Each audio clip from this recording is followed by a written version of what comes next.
कलयुग के 5 ऐसे सत्य जिन्हें भगवान श्री कृष्ण ने पहले ही बता दिया था। महाभारत काल में पांचों पांडवों के मन में कलयुग के बारे में जानने की बड़ी इच्छा थी। इसलिए उन्होंने एक बार भगवान श्री कृष्ण से पूछ ही लिया कि हे वासुदेव, कलयुग में मनुष्य का जीवन कैसा होगा, मनुष्य के विचार कैसे होंगे और मोक्ष की प्राप्ति कैसे होगी। यह सब सुनकर भगवान श्री कृष्ण ने पांचों पांडवों से कहा कि मैं तुम्हें इसका सीधा उत्तर तो नहीं दे सकता, लेकिन तुम पांचों भाई जंगल में जाओ और जो कुछ भी वहां दिखे मुझे आकर विस्तार पूर्वक बताना। मैं तुम्हें उसका कलयुग में प्रभाव बताऊंगा। यह सब सुनकर पांचों पांडव जंगल में गए और उन्होंने वहां जो देखा वह देखकर वे आश्चर्यचकित रह गए। फिर पांचों पांडव श्री कृष्ण को बताया कि उन्होंने वहां क्या देखा। सबसे पहले युधिष्ठिर ने कहा कि हे वासुदेव, मैंने पहली बार 2 सूंड वाला हाथी देखा। ये मेरे लिए बहुत आश्चर्यजनक था। तब श्री कृष्ण कहते हैं कि कल युग में ऐसे लोग राज करेंगे जो दोनों ओर से शोषण करेंगे,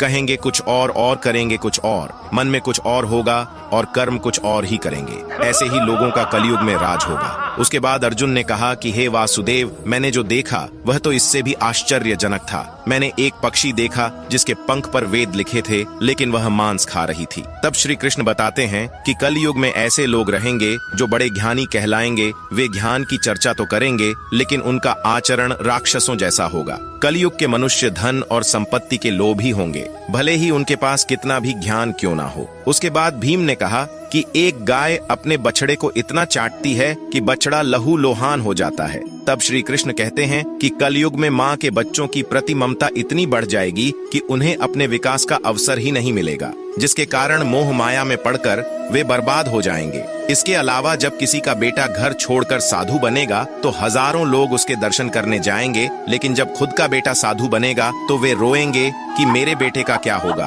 कलयुग में बच्चों के प्रति ममता इतनी बढ़ जाएगी कि उसे मोह माया और परिवार में ही बांध के रखेंगे। उसके बाद सहदेव ने कहा कि मैंने 7 कुएं के बीच में एक सूखा कुआं देखा, लेकिन यह कैसे हो सकता है। इस पर श्री कृष्ण कहते हैं कि कलयुग में मनुष्य फालतू की चीजों में अपना पैसा बर्बाद कर देंगे, लेकिन वह देखेंगे तक नहीं कि पड़ोस में कोई भूखा मर रहा है। इसके अलावा कलयुग में मनुष्य अच्छे अच्छे कपड़े पहनने, खाना खाने और घूमने में अपना सारा पैसा बर्बाद कर देंगे, लेकिन किसी के 2 आंसू पोंछने में उनकी कोई रुचि नहीं होगी।